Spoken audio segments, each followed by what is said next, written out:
At our company awards night, after mocking me publicly for sleeping her way to the top, my coworker tried to apologize, laughing nervously. Come on, it's just office humor.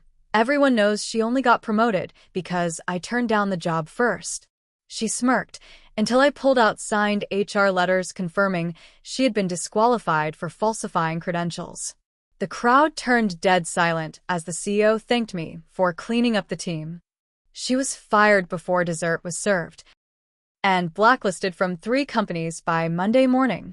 Let me start by saying I've never been the kind of woman who lets things go just because it's better not to make waves. That mindset will get you run over in the corporate world. I learned that the hard way. I work in finance, fast-paced, long hours, ruthless people. Raleigh, North Carolina may not be New York, but the sharks still circle. And one of those sharks was Caitlin Rourke. We started at the same time. 3 years ago, both hired as restructuring analysts. At first, I thought we'd get along. She smiled a lot, complimented my outfits, asked where I got my nails done. But it didn't take long before the tone shifted.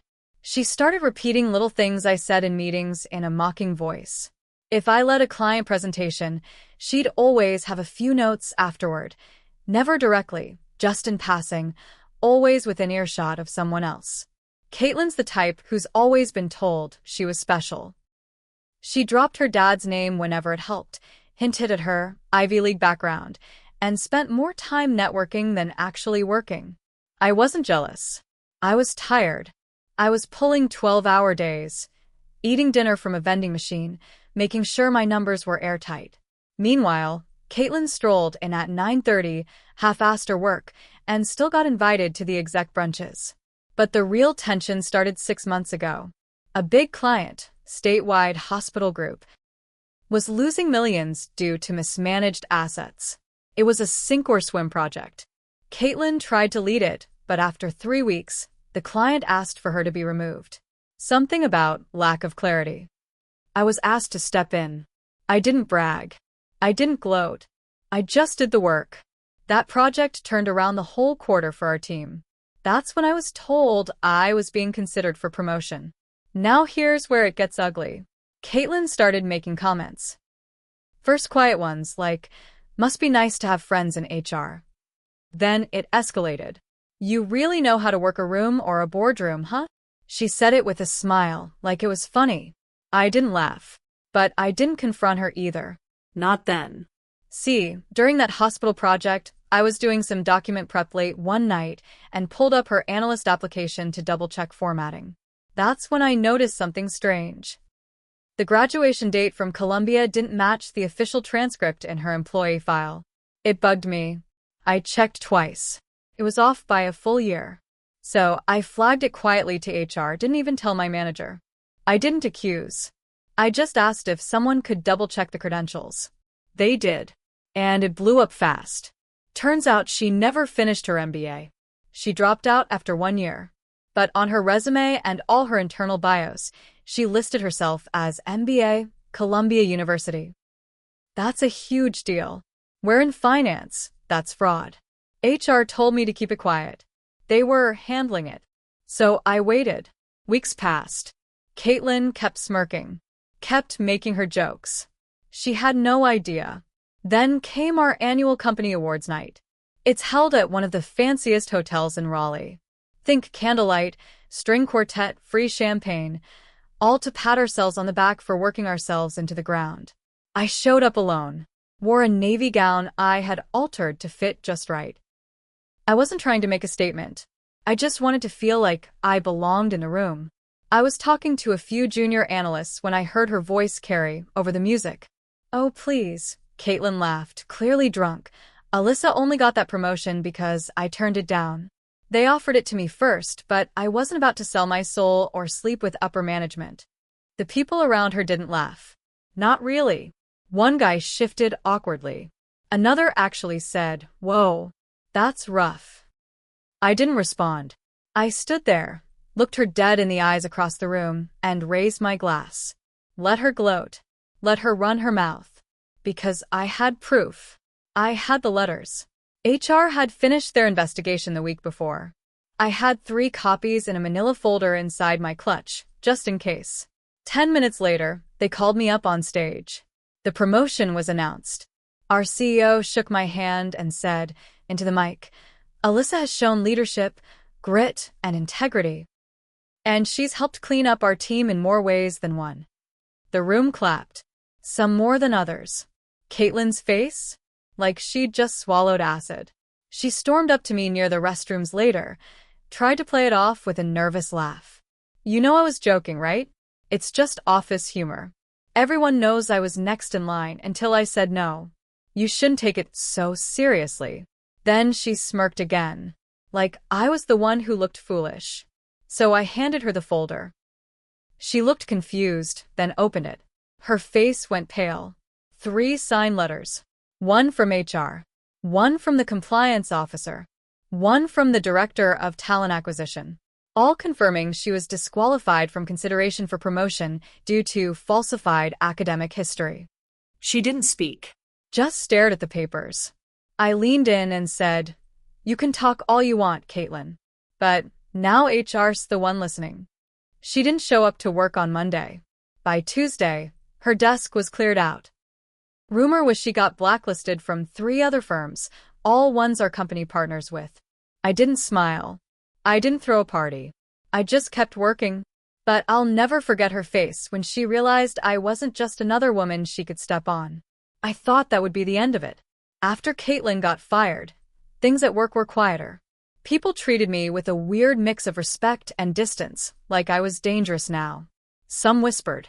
Some avoided me in the break room. I didn't care. I wasn't there to be liked. I was there to do the job. But 2 weeks later, something strange happened. I got called into HR again. Routine follow-up, they said. Only it wasn't. They started asking about emails. Not mine, Caitlin's. Apparently, she had forwarded internal documents to her personal Gmail during her last 2 months at the company. Sensitive stuff. Financial models, client data, even my internal performance reviews. "Do you know why she would do that?" they asked. I said no. Because I didn't. But something about it made my stomach twist. That weekend, I got a text from an unknown number. "You really think this is over? You humiliated me. You don't get to walk away untouched." I knew it was her. The number was disconnected by the time I tried to trace it. I reported it to HR, but there wasn't much they could do without proof. I started locking my home office, changed all my passwords, set up alerts on my credit and personal accounts. A week later, a recruiter I knew casually from a competing firm, Charlotte-based, called me out of nowhere. Said they had to withdraw interest in a consulting proposal I'd submitted months earlier. Why? Because someone emailed them a fake resume with my name listing made-up jobs, missing years, even a DUI charge I never had. The file came from a burner email account, but they traced the IP. Raleigh. Same neighborhood Caitlin used to live in. I sat there staring at the wall for what felt like an hour. She wasn't just bitter. She was trying to ruin me. So I did what I always do when I feel like I'm backed into a corner. I started gathering proof. At first, I didn't want to go down the rabbit hole. I told myself to let it go, that HR would handle it. But when that recruiter pulled out, it hit me hard.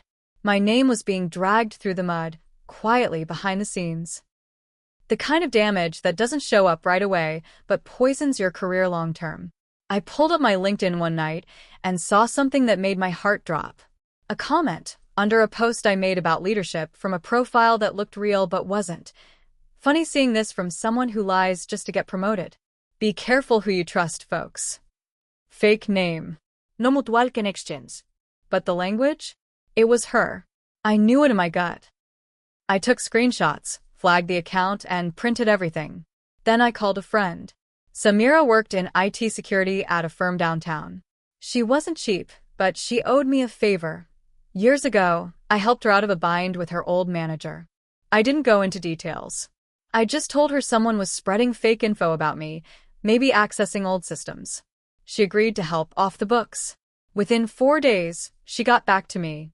"Whoever's behind this," she said, "used to VPN most of the time. But they slipped once. logged in from a personal Wi-Fi IP registered to a Rourke address in North Hills. It was her. Not even subtle. Samira even pulled metadata from the fake resume file sent to the Charlotte firm. The document's creation data listed the author name as K. Rourke. Sloppy. So now I had a pile of evidence. HR had the emails she'd stolen. I had the LinkedIn harassment. The fake résumé. The burner threats. All traced back to her. Still, I didn't go to the cops. Not yet. Because I had an idea. If she wanted to play dirty, I'd show her what it looks like when someone plays smart. I called an old contact at Wexler and Company, a private finance firm Caitlin had applied to years ago, but never got in. Their director had reached out to me in the past, casually asking about potential talent. I said I might have a name worth watching, someone with a temper problem and a history of document theft. No lies. Just facts. He didn't say much. Just thanked me. The next day, Caitlin posted on her Instagram story. A cryptic black background with white letters. You can't keep a bad bitch down. And I knew she'd gotten the message. But she still had one more move. And I wasn't ready for how far she'd go next. It happened on a Thursday morning. I was at my desk prepping for a 9 a.m. client review when I got an internal ping from our legal team. Not HR, legal. The message was short. Alyssa, we need to speak immediately regarding a complaint filed against you this morning. Conference Room C. My stomach dropped. I walked down the hall trying to stay calm. But I could already feel eyes following me. People knew something was happening. Inside the room sat our corporate attorney, Erin Lucy, and someone from compliance. No one smiled. We received an anonymous report this morning, Erin said, alleging you accessed confidential files outside your permission level and distributed them externally. Ist certa her. What? It includes screenshots, she continued, sliding a folder across the table. And one email, supposedly sent from your address, forwarding internal financial data to a personal Gmail account. I opened the folder. The screenshots were real. Or they looked real. But the email? I had never sent that. The address was similar to mine but off by one letter, a spoof. The timestamp was during a client meeting I'd been in with 6 other people. I told them exactly that. I was in the Riverwood call when this supposedly happened, I said. You can ask Jordan, Leah, and the client. It's recorded. Erin nodded. We're checking it now. But whoever sent this was smart. It got enough detail, right, to look real. Then I asked the obvious question. Do you think this is Caitlin? She didn't answer right away. It's possible, Erin said finally. But if this escalates, it won't just be internal. This could involve outside authorities. That's when it really hit me. Caitlin wasn't just trying to ruin my job. She was trying to frame me for a federal offense. That night, I couldn't sleep. I sat in my apartment staring at the ceiling, thinking back over every move I'd made, every file I'd accessed. I hadn't done anything wrong, but she was smart. Not in the way that got you promoted, but in the way that made you dangerous when bitter. The next day, I asked Samira for one last favor. Can you tell if she spoofed my email? I asked. She didn't even hesitate. Forward me everything you've got. By Sunday afternoon, she called. She used a dummy domain, registered last week, 1 letter off your company address. Whoever did this knew how to cover tracks. But guess what? The registration was sloppy. Sloppy how? She used a burner email to register it, but the payment method? A prepaid Visa bought with a debit card linked to an old Grubhub account. I traced it through login data. My heart thudded. Caitlin. Samira's voice was dry. She used it to order Thai food 2 weeks ago. Same delivery address she had back when she lived with her ex in Briar Creek. That was enough. I printed everything. Every log, every file, every trace. And I handed it all to our legal team first thing Monday morning. They didn't say much. But 2 days later, I saw something in the system. A new entry in the Do Not Hire file. Caitlin Rourke. Flagged for malicious interference, data spoofing, and defamation. The entry was sent not just to Renswick Group, but through a shared network used by over a dozen finance firms in the region. She hadn't just gotten herself blacklisted again. She'd lit her entire career on fire. And somehow I knew she still wasn't done trying. Weeks passed. The investigation cleared me officially. HR and legal both issued formal apologies. Not in writing, of course, but I got a tight-lipped thank you for your patience and a pat on the back from the VP. My name was clean again. But the damage wasn't undone. That fake resume Caitlin sent out? It still floated out there. I lost 2 major side contracts because of it. The people she'd poisoned against me? They never apologized. I got promoted, yes, but I was isolated. Alone. I was that woman now. The one who got a coworker fired and then exposed her again. At night, I caught myself wondering if I'd gone too far. Maybe I should have just ignored the fake degree. Maybe I should have reported the harassment sooner. But then I'd remember her standing there, laughing, calling me a whore in front of half the company, saying I slept my way to the top. She made this personal. She made it war. And I wasn't done either. There was one last thread to pull. Remember Trish? The old friend of Caitlin's who warned me she was spiraling? Turns out she had more to share. She kept a backup drive, Trish said one day over coffee. Had stuff on everyone. Dirt. Screenshots. Personal files. Blackmail, basically. My hands clenched. Where is it? She gave it to her sister. Told her, if anything happens to me, leak this. That's when I made a decision I probably shouldn't have made. I found her sister. Not hard. Caitlin had posted photos with her at a fundraiser once, tagged her full name. She worked front desk at a yoga studio in Cary. I waited outside one afternoon. Told her I was a former coworker and that Caitlin had left something behind in company records. I needed to verify the backup wasn't company property. I didn't lie. But I didn't tell her everything either. She hesitated, but finally went inside and came out with a thumb drive. It's probably nothing, she said. Caitlin was always dramatic. I thanked her. Took the drive home. Plugged it in. It wasn't nothing. It had folders on multiple coworkers, personal photos, screenshots of private messages, even audio files of recorded conversations. Some were harmless gossip, but some were illegal surveillance, secret recordings from company meetings, even one of her ex-boyfriend threatening to sue her if she didn't stop harassing him. And there was one folder labeled SE, my initials. Inside, photos of me outside my apartment. From different nights. Different angles. One of me sitting in my car crying after a 14-hour shift. Another taken through the window of the Starbucks I worked from once a week. She had been watching me. Stalking me. That was enough. I handed the drive to legal. I made sure they saw every file. Every image. They didn't just notify internal security. They contacted the authorities. Caitlin was arrested within a month. Charged with cyberstalking, fraud, and unauthorized surveillance. Her mugshot showed up on the local news for all of Raleigh to see. A statement from our CEO followed.